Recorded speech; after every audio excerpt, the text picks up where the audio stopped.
the prodigality of this 46th chapter of Alma leaves my poor old noggin bemused. I don't know how to handle it. I made a list last night of 26 points of evidence it brings out. There are, not 26, but 16 of them. Any one of which is would be enough to write a book about. So just now, before the class, the question occurs to me, and it's very important for us to answer it here. Is our main interest here proving the Book of Mormon? Are we interested in proving the Book of Mormon? Brother Monty Jensen, do you think so? Brother Jensen here? Is your main interest in the Book of Mormon proving it? Is your main interest in the Book of Mormon proving that it is true, that it's a real history? No, I already believe it. Well, then what is your main interest in the Book of Mormon? Learning more about what Learn more about what? it's trying to say. Learning more about what it's trying to say, trying to get the message. That's the point, you see. People make that same thing about the Bible. Whether it's true or not, or whether it's a myth or not, it has great lessons for us. They say that. Well, the Book of Mormon certainly has great lessons, but it has always been the main issue whether it's true. If the book is a fraud, the famous critic of the 20s and 30s, Bernard DeVoto, who was born in Utah, but he edited the Atlantic Monthly, I think it was, for years, and he characterized the Book of Mormon as a yeasty fermentation of nonsense, unspeakably absurd. Well, is it that? You see, it's obviously he hadn't read it. Later on, he apologized for it. He read a chapter, and it changed his mind. But no, I'm not fooling here, as far as that goes. But it can't be proven, you see, as far as that goes. An eminent, well, it was the editor, religious editor of the Los Angeles Times. He came down and interviewed people here, and he asked me, what eminent archaeologist has ever been forced to believe the Book of Mormon by the evidence? You're not going to twist anybody's arm. After all, angels are not scientific, see, and anyone who pretends to be a scientist in his profession is not going to accept angels unless he's forced to, you see. You have to have evidence so powerful that it would force any archaeologist or anthropologist to believe it. And you're never going to find that, are you? But the answer to that question is, what on earth does anybody know today about what was happening in the New World 2,000 years ago, excuse me. 2000 BC is bad enough. But 2,000 years ago, you can find remnants from which you might reconstruct this, that, or the other, but we have no record, no written record, no names, we know nothing. We know nothing that was going on in the Book of Mormon days. You dig, and then you compare what you found here with what you dug up somewhere else, and then you argue about how to account for the resemblances and so forth. You never get anywhere. Archaeology is not a science at all. Of course, you just dig and you guess. But they haven't got very far. We're not going to get very far with evidence here, are we? Well, now let's see somebody else now. Well, if it's true, it could still be a great book, couldn't it? We've seen that. But then, religion, what does religion teach us? Sister Matthews here? Yes, what does religion teach us? Well, to read, say, for the Bible or the Book of Mormon, what are the religious teachings of the Bible and the Book of Mormon?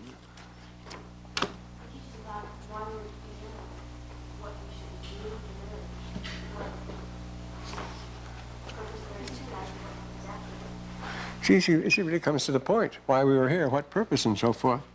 But this is what, unless it's true, unless the Bible is true and those stories are true and so forth, what is it doing? Philosophy teaches those things. That's what you think about in philosophy.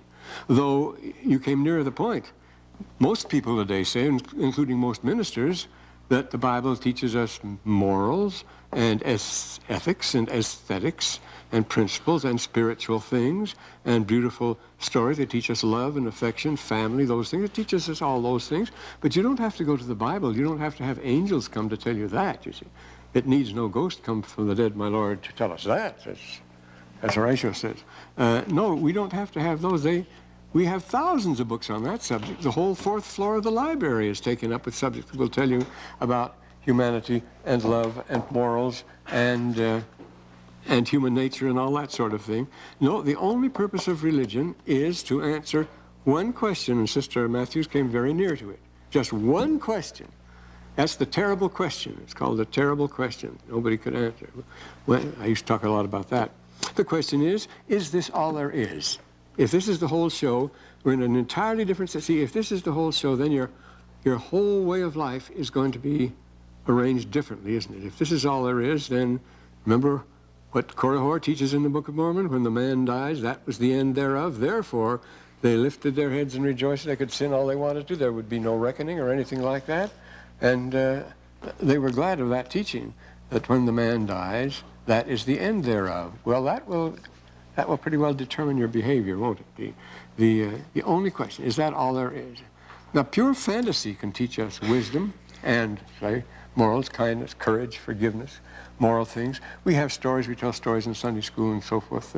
Von Van Dyck, it was very popular in the 1920s to invent sentimental religious stories and things like that. The little engine that could and things like that. We give those a Sunday school lesson. Well, their morals are fine. You give them in primary and the like. But we're talking about the real thing now. Now, take great fantasies like the Midsummer Night's Dream or The Tempest. Midsummer Night's Dream ends with a blessing on the house. It's a beautiful thing.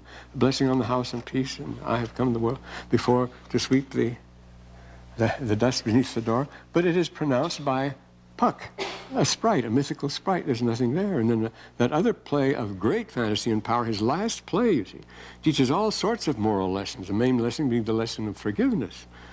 And how does it end? Our revels now are ended. These are actors, as I foretold you, were all spirits and have dissolved in air, into thin air. And like the baseless fabric of this vision, the gorgeous towers, the cloud-capped towers, the gorgeous palaces, the solemn temples, the great globe itself, yea, all that it inherit shall dissolve. And like this unsubstantial pageant faded, leave not a rack behind. We are the stuff that dreams are made on, and our little life is rounded with a sleep. There's nothing before. And after this, it will all just vanish. It's just a play. It's just a presentation. The whole life is. And it won't leave even a rack. A rack is the clouds, the torn clouds that remain after a storm. Won't even leave that behind. It's all going away and leave nothing, and most people believe that's what it is. That makes a difference, you see. So it's very important, this business. Claudio sums it up. Another speaks in Shakespeare. Gives the opinion, the final word on the subject of death. Oh, they left my cup here. I think that's good. Now, this is providing really good stuff here. At the bar. What'll it be, folks? But Claudio sums it up in the prison. He doesn't want to die for his sister, so he says, "Aye, but to die and go we know not where, to lie in cold obstruction and to rot." Nice prospect. This sensible war motion to become a kneaded clod. Or then he says, and the delighted spirit to bathe in fiery floods. Now these are the various prospects of the hereafter that religion held forth in Shakespeare's day. To bathe in fiery floods, or to reside in thick-ribbed regions, and thrilling regions of thick-ribbed ice. See, the worst hell of all, the center of hell in Dante, is not the fire, it's not the flame, it's ice. Everything freezes, it's the heat death. Everything is absolutely cold, it reaches absolutely zero, and that's where it all ends. Well, of course, that's the second law. Everything's running down. First law, of course, heat can't go from a cooler to a hotter body. It always runs downhill, and so that's where it is in Dante. In thick, thrilling regions of thick-ribbed ice. Or to be born... Yes, or to be born with restless violence. No, to be imprisoned in the viewless winds, and born with and blown with restless violence round the pendant earth. You see. Or worse than worse. Now he brings up the new doctrine of purgatory, which was the worst of all, or worse than worst of those whom lawless and, whom lawless and minds imagine howling. 'Tis too horrible. I think of that in a second. Imagine howling. 'Tis too horrible. The weariest and most loathed worldly life than that age, ache, penury, and imprisonment can lay on nature is a paradise to what we think of death, you see.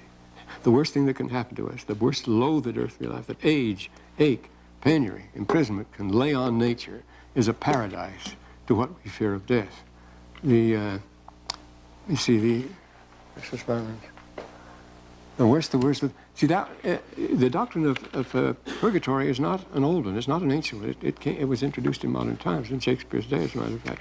And that he thinks is the worst of all, the most horrible. Remember, in Hamlet, he says, if I told you what happened there, it would freeze your young blood, cause every particular hair to stand on end like quills upon the fretful porpentine, and so forth. Oh, I could, list, he said, I could a tale unfold, the lightest word of which would freeze your blood, freeze your young blood. So it's hard, man can't think of anything, well, this is the issue after all then, isn't it? It's the whole thing. And so, the plates in the angel, how do you explain them? Well, they're a hallucination. That's what the great Edward Meyer said, and he had more respect for Joseph Smith than any of them. They're a hallucination, but the trouble is the Book of Mormon is not a hallucination. It makes all the difference also if you really saw the angel, where he got that book, you see. Angels' visits always mean rejoicing. It's a breakthrough, you see. There is more. You never dreamed about it, but this is just the beginning. It's a great show, and you have been shortchanging yourself. You've been living in these confounds, cooped, cabin, crib, confound, bind in by saucy doubts and fears. You've been living like that? No, that's no good. But now an angel comes through, and that's a real thing, the real angel. This makes all the difference if you really saw it. And that means we're living under wholly different circumstances from the lives of quiet desperation that we normally live, and nobody can escape it. The merely reality of the Book of Mormon puts everything in a different light. You can accept it as a moral doctrine and teaching and this sort of thing, but that isn't it. I say, they're a dime a dozen. You can turn out moral. Well, the editorials in the paper every day, somebody moralizes and points us the way of righteousness and condemns sin and folly and human misbehavior and the human comedy. We never get away go around in it. But this means we don't need drugs to escape from the dawn of nothing. You see, that's the trouble. You see. Another recitation, the Rubaiyat.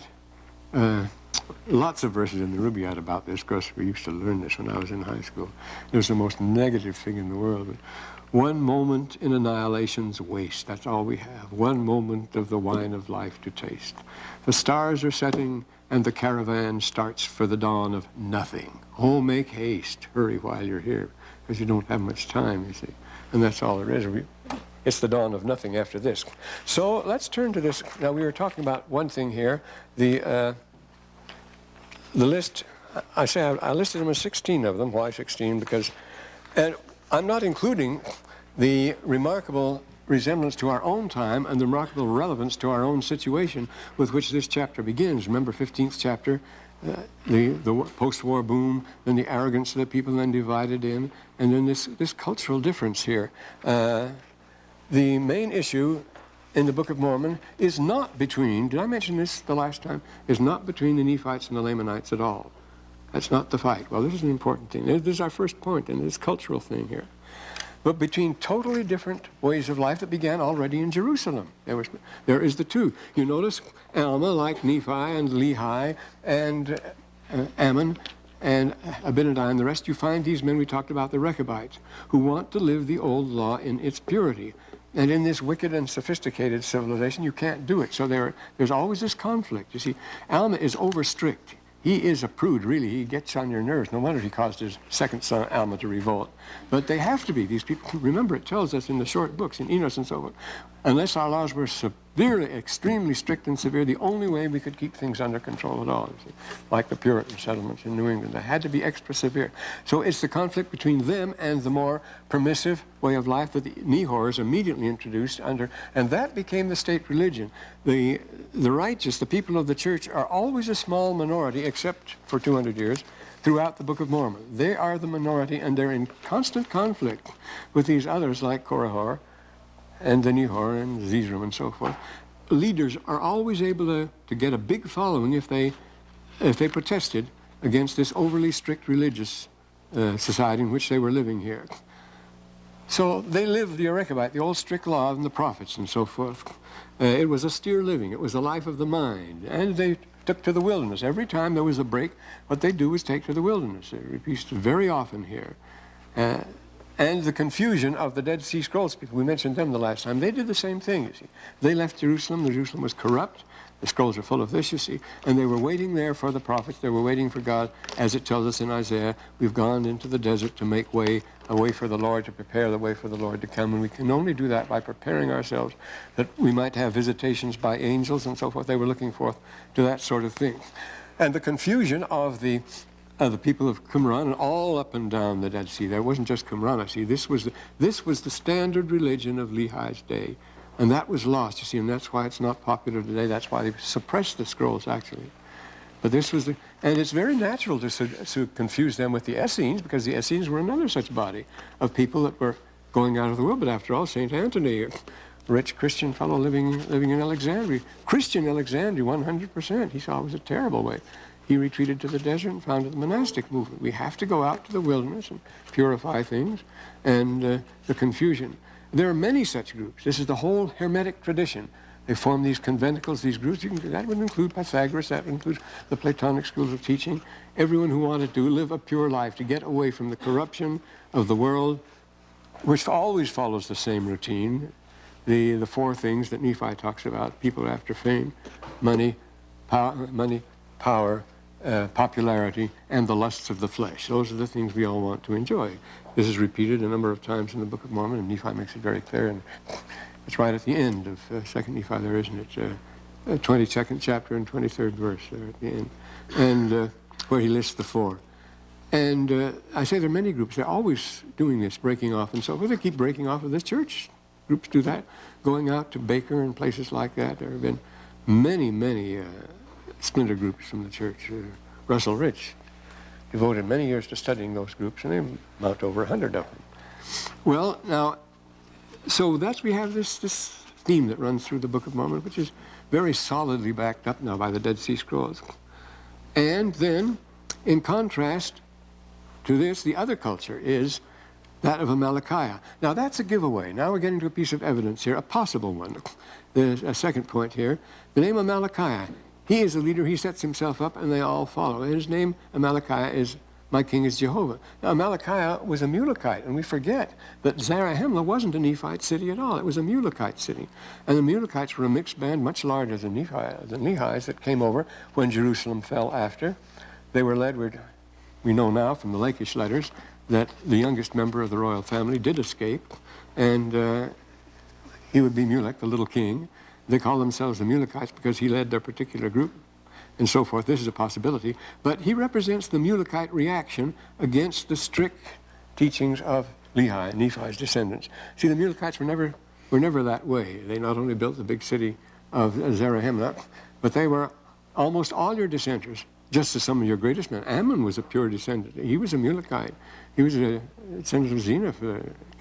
And the Mulekite king, I say, this was a mixed batch. They had no objections to accepting the foreign Mosiah as king. He was a Nephite. He became their king, you see. But then Mosiah and Alma take over, and they rule the state practically. They lay down the law, and they're very strict, both of them. But you notice they do keep the law of Benjamin. Mosiah keeps the law of Benjamin. This is the second Mosiah. The law of Benjamin, which was the liberal law of the old law of Moses, namely, as it tells us in the 30th chapter of Alma, absolute freedom of speech and of religion. Notice Alma's own son started deliberately making all sorts of trouble, but they didn't lock him up, though he was head of the church. And Mosiah's four sons joined him, and they made as much trouble as they could. Why? Because, see, they represented this easygoing, this more popular religion, and you'd think, well, why don't these two men crack down and put them in jail? It says because there was a law against, well, in the 30th chapter here, against any man's religion. Nobody could be, if a man, well, I'll read it to you because it's a very important law here.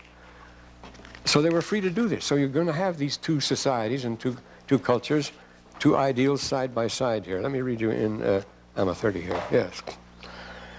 Now, there was no law against a man's belief, for it was strictly contrary to the commands of God that there should be a law that should bring men on unequal grounds. Pressure groups, you'd come under pressure, you see, if you believed with a minority or something. There was no law. Now, if a man desired to serve God, it was his privilege.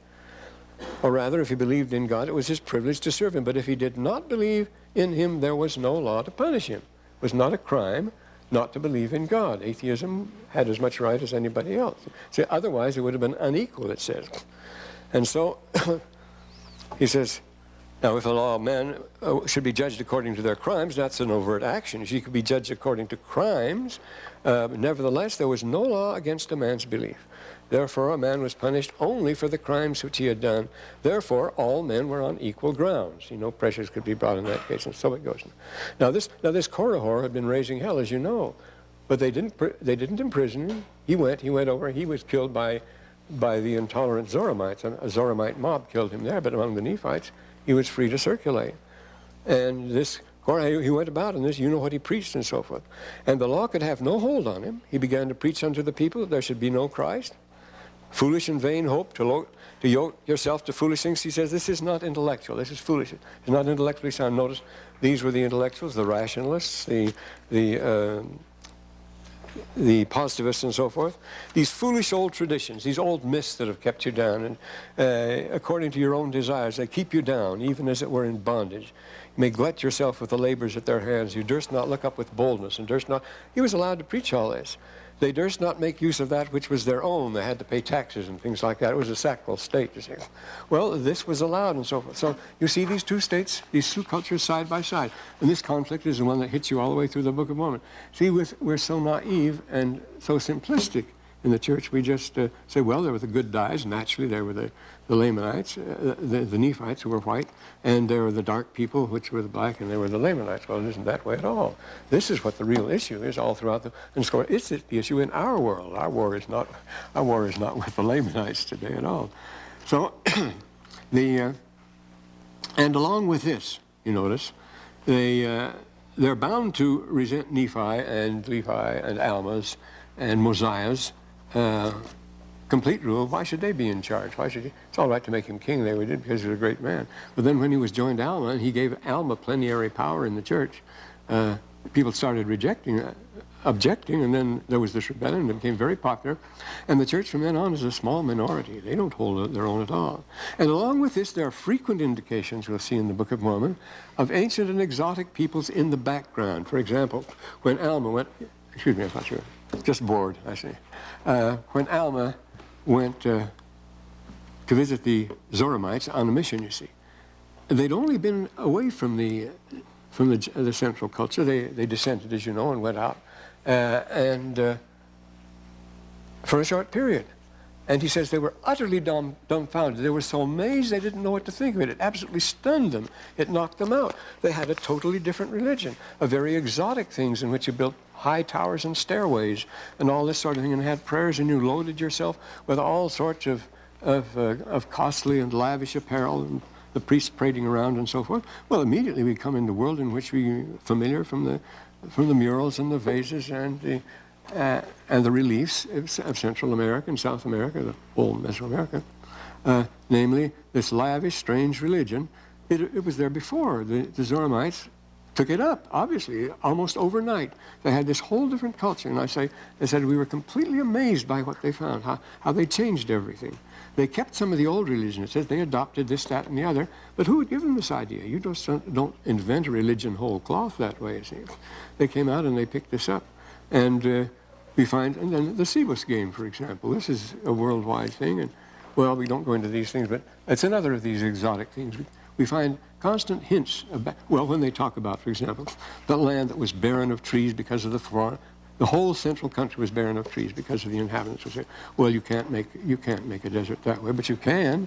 We know now that well, that's what started the Sahara going. I mean, that people do create deserts. They do deforest countries entirely. In fact, Plato talked about that. He says half the Peloponnesus is now just a desert because people have cut down the trees. Well, this had happened in the Book of Mormon here. And who are these people? It's not talking about the roving Jaredites in the North Country. We're talking about something else here. Well, anyway, this is an important thing. These contacts are mentioned only when necessary. And this is why, you know. Since the Book of Mormon is very carefully edited to focus attention intensely on the small minority of believers who remain true and faithful. It's the history of the church, you see. From father to son, it's handed down genealogically from father to son. As you know, it deals with the affairs of the church. And so, though throughout the Book of Mormon we find intense hostility between these two ways of life. One is strict and upright. The other is glorying in displays of wealth, fine apparel. Notice the language it uses of lavish terms. Fine apparel, proud cults of nobility. They're always talking, we saw that the last time. The very sort of thing we find so strikingly illustrated in the murals and vase painted and so forth. The tasteless profusion of the jewelry and the feathers and the parading of priests and the pride of these things and the buildings, they said, the exceeding high towers, which play an important part in the Book of Mormon and how they're built, who builds them under enforced labor and so forth. So we get this one then, and this is a striking point, and it comes out in this chapter very clearly. And then in this chapter, Moroni appeals to the folk memory of the ancient Hebrew customs and traditions. And here's something that is really quite solid here, and this refers us to the Dead Sea Scrolls. Now remember, he talks about the banner that Moroni raises. It's to rally the people to assert their religion and their freedom. And we saw that so did Kaveh. That's the story of the Persian. It wasn't the Persian nation. It was, again, a society of these special people that went out to live the pure life, the Magi, you see. Not the Persian nation, the Iranian nation. That was under Dregvant, the Dregvant. That was the Lord of the Lie. And he was the one that had to be overcome. But the people that wanted to join Kaveh, when he put his leather apron, his working apron, on his pole and held it high and put an inscription on it, and he rallied all the people to him for their freedom, and they founded the freedom and the nation of the Magi, which was a separate chosen group. And remember, they figure in the Bible too. Jews are very close to these particular people. And so it was also for their religion and their freedom and their national existence. And on the banner of of Moroni was the inscription, for God, religion, freedom, wives, children. We should be following along here, shouldn't we? We have two books to follow. And this is the picture. But now we come to the Dead Sea Scrolls and we get it very concretely. This is the ideal war. It says, when the people shall return from the wilderness to Jerusalem, then there'll be a time of troubles, and then there'll be wars, and this is the way it will be fought. These are the rules of the sacred warfare prescribed for Judah at all times, but there's an argument whether this has to deal just with the last war at the last time, or this is the rule by which they were always supposed to govern their warfare. So when Israel went to war, we learned from the battle scroll, the IQM, the battle scroll. We talked about, it's quite a coincidence that this was edited by Yigael Yadin, who I say was in Provo several times, and we had some nice long talks with him about this. And he is not only the editor, but he was the general, the commander-in-chief in the 8 Days War when in the first war in 1948. And he says, this was discovered in 1948, just on the eve of the war, and it fired the nation to great deeds. And they did these tremendous things. We mentioned the last time how two old Skoda guns from World War I were able to turn the tide of invasion. The strange things that happened. Well, the banner is the important thing here. And what they have to do when they go out to war, it says you raise it. The high priest raises the banner. And I think the best thing to do is just to, in special instance, to read the general account that Alma gives, and then I've noted some things in the scrolls here. We have the text here, and this is the one we'll follow. It supplies us with the text. This is the sort of thing.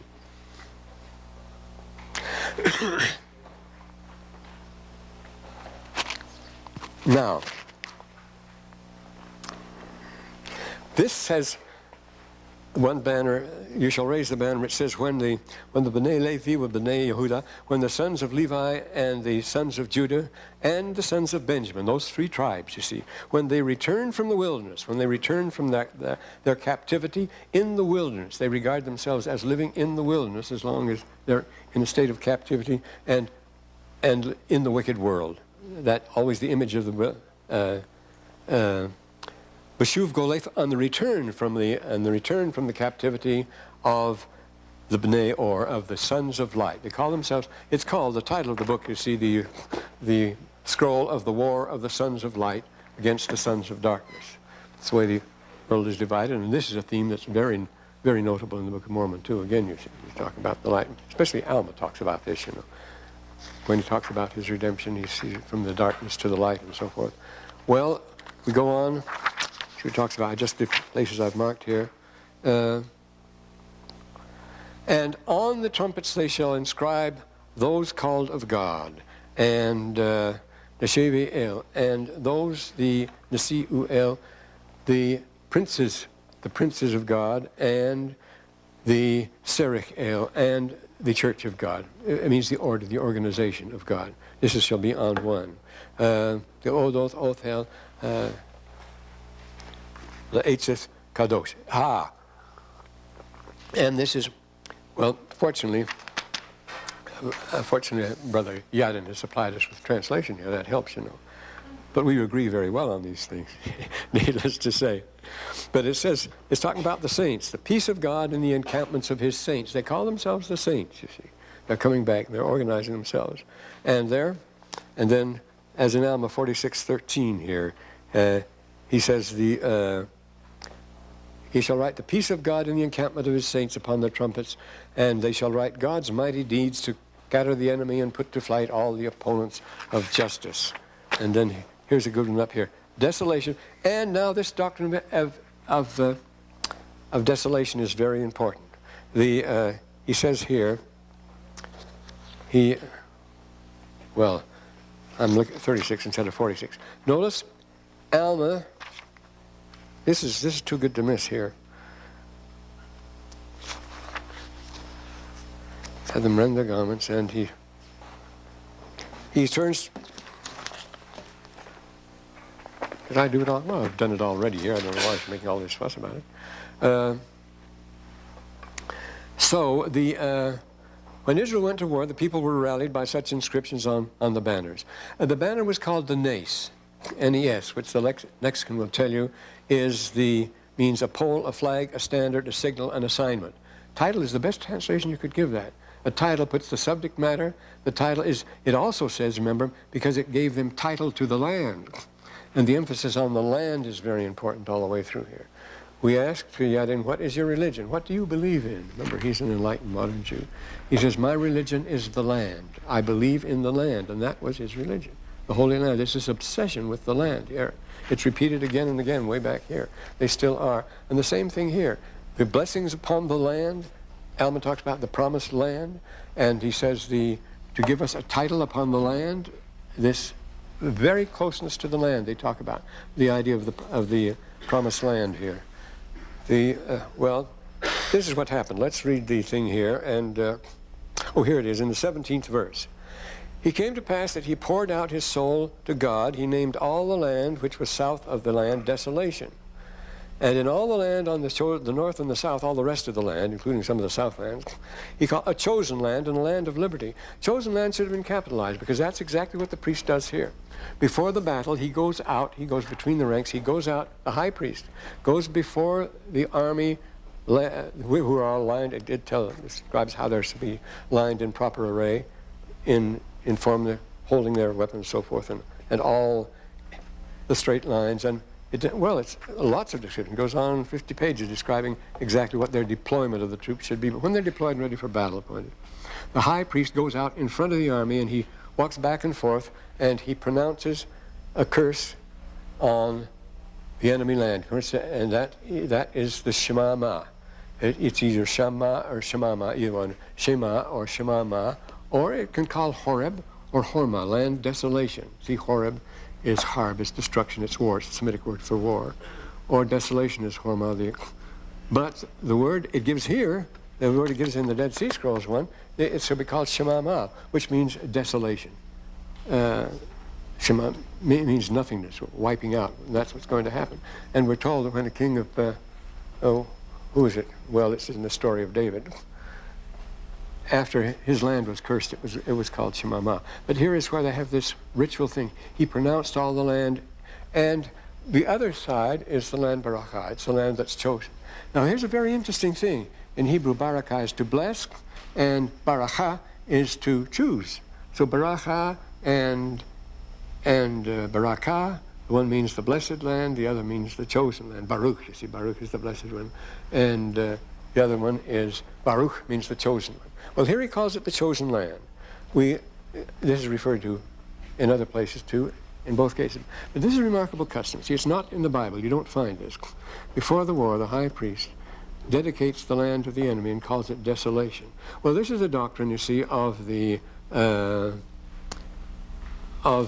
chosen land, the Baraka, and it's very ancient.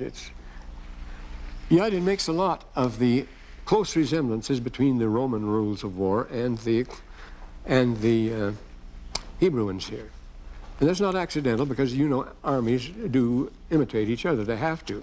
You have to compete. If they have a superior uniform for camouflage, you adopt the gray or the green. If they have a helmet that gives better protection, the other side adopts the helmet. So two armies, after a war's been going on for a while, begin to look awfully much alike. You can't allow another person to have an advantage indefinitely. So you do what he does if it's working better than yours.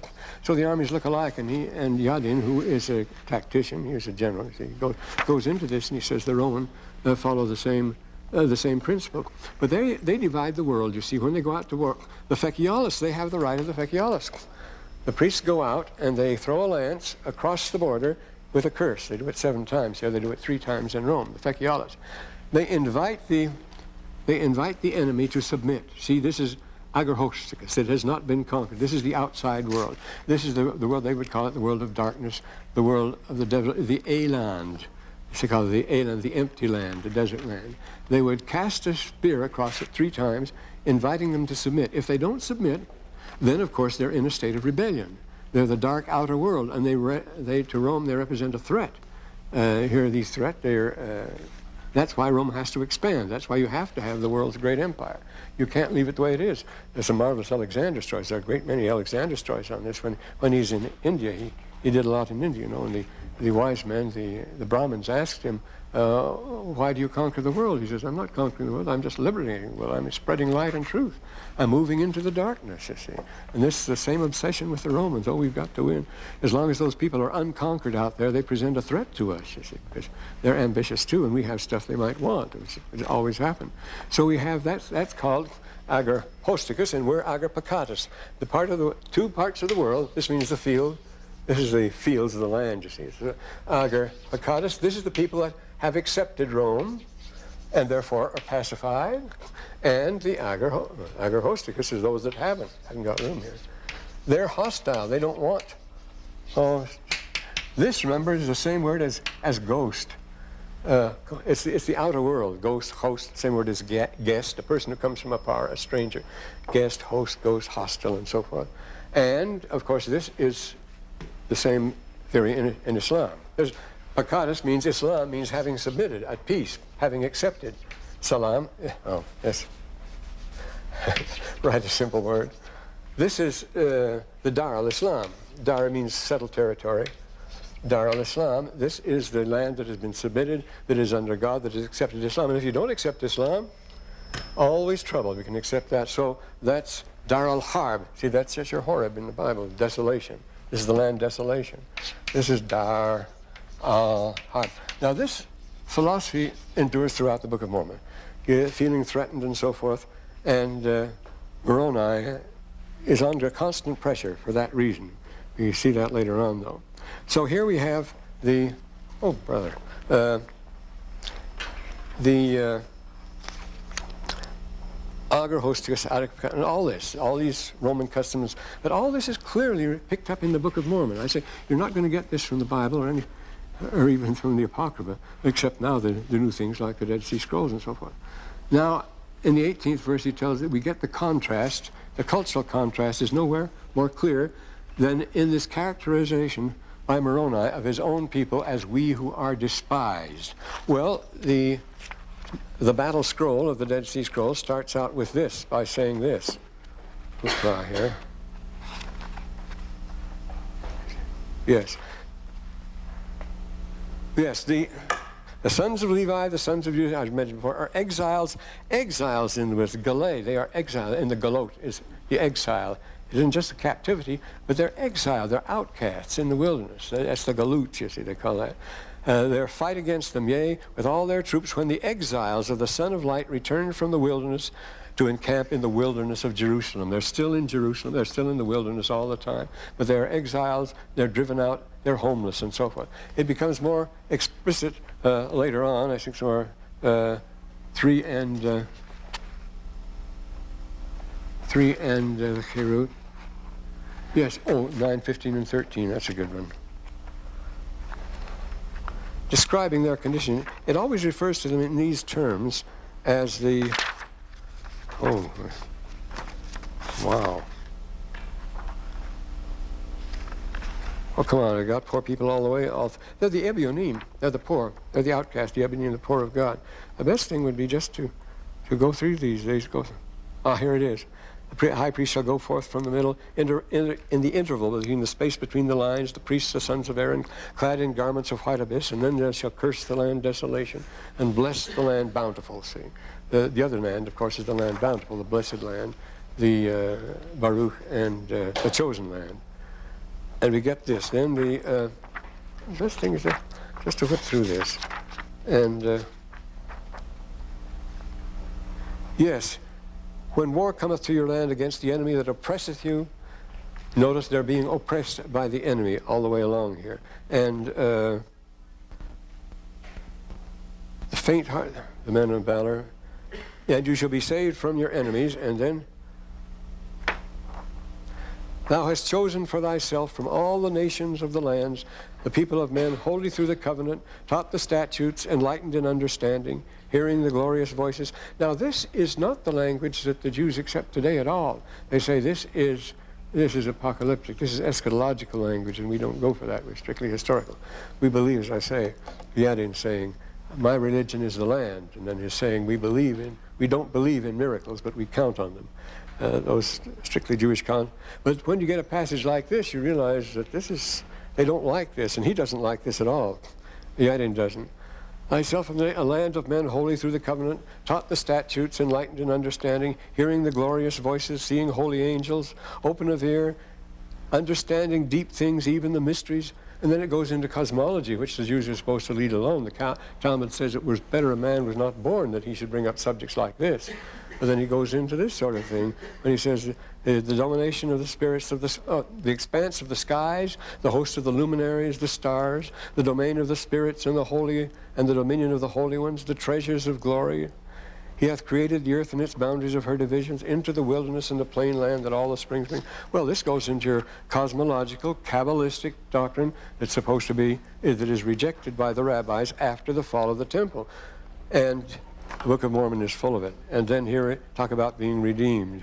The Hapil Gado they believe in the where it talks about thou mayst be honored by our enemies by felling the troops of the 7 nations of vanity by the hand of the poor ones that are to be redeemed by thee. They describe themselves as the poor ones. The Ebionim right here. See, that's what he's talking about. When Alma says, surely God will not allow that we who are despised because we take upon us the name of Christ. See, they think of themselves as the despised one, and it's the same thing here.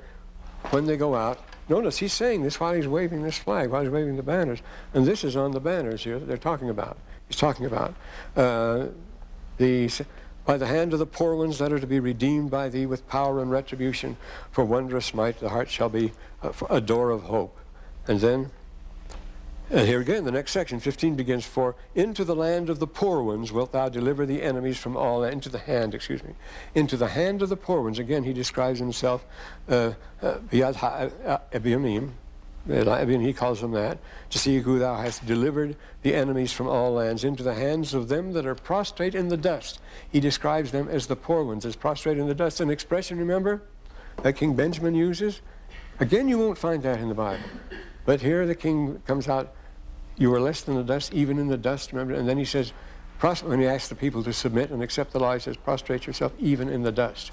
And here it describes Israel that way, when he's waving his banner around. He says, for into the hand of the poor ones thou wilt deliver the enemies from all lands, into the hands of them that are prostrate in the dust, so as to bring low all mighty men of the nations, to render the recompense to the wicked upon the head of thine enemies, and so forth. For truly, thy truth upon all the sons of men. And needless to say, the Messiah passages are the one the Jews don't like. As I say, the Dead Sea Scrolls are in bad repute, both with Christians and Jews, because there's too much Christianity in them. The Jews say they're anticipating Christianity, we don't like that, and the Christians say this robs us of our originality. We're having those things there when they shouldn't have them. And then the Levites, the elders, shall bless people from where they stand, the God of Israel and all his true deeds, and they shall curse all the spirits of Belial in his place, and solemnly declare, notice, they shall bless the people where they stand, and they shall curse the people of Belial when they stand. There, as he says, he pronounced all the land to the south of them desolation, and all the other land he pronounced a blessing on it. Pronounced he uses those two words for blessing. All the spirits of his lot in the same place, and they shall solemnly declare this, and bless God of Israel for his holy plan. Again, they're always referring to plans. Things you know, the word plan isn't found in the King James Bible. An amazing thing. We think in terms of plan all the time. That's been picked up by most churches today. They plan a great deal. They didn't before. They thought that was one of the follies of Mormonism. Here's another one, and then let's see, it's 7. And have been brought low. Yes, through the poor in spirit, there shall be a gnawing of the hard heart, and the hard-hearted, again, it's a favorite theme with Alma, is the hardness of their hearts, as you've known that. And through them that are upright, the way of all the wicked shall come to an end. And thy mercies upon the remnants of Israel during the dominion. Of course, the Book of Mormon is all the theme of remnant. Remnant is the theme of the Book of Mormon. Again, they think of themselves as the remnant. Thy name shall exalt thy mighty acts forever at the turning points of epochs, and the appointed times of ordained things for eternity, as well as the coming of daytime and the coming of nighttime. These are dispensations it's talking about. And there's the Magnificat. And then he says here, all their assembled multitude is of chaff that passes away. Well, that's right from the first song. Kamutz ashertet pennu ruach. Chaff that the wind blows away. This is the wicked congregation, what will happen to them. And all their assembled multitude is as chaff that passes away, and it shall become a desolation and shall not be found. Shall whisper from the dust, the Book of Mormon says, and they shall whisper lowly from the dust. Their mighty ones are no more, and so forth. Book of Mormon. But here again, you see, is they've changed places there, and all the rest has vanished away like smoke, and all their assembled multitude is as chaff, and it shall become a desolation and shall not be found. The wicked congregations of darkness. What's this one up here? All his brethren shall...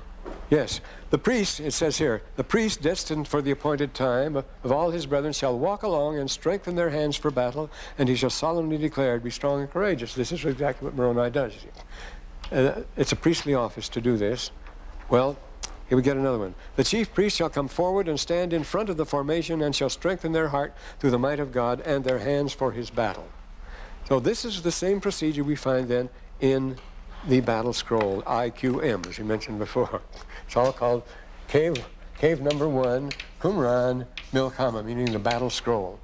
And this brings all these things to life all of a sudden. Nobody had any idea that this was part of the Jewish tradition. And he's just beginning here. I see the time is up, but now he goes on and tells them a wonderful story. We'll mention this the next time. But this is, let me see, this is another point. This is number 7, I would say, yes. Yes, then the next thing he does, that's very important too. So you may be as flustered and confused as I am here, because of the richness of this evidence that's thrown out. It's so compact. There's so much here that we never looked at before.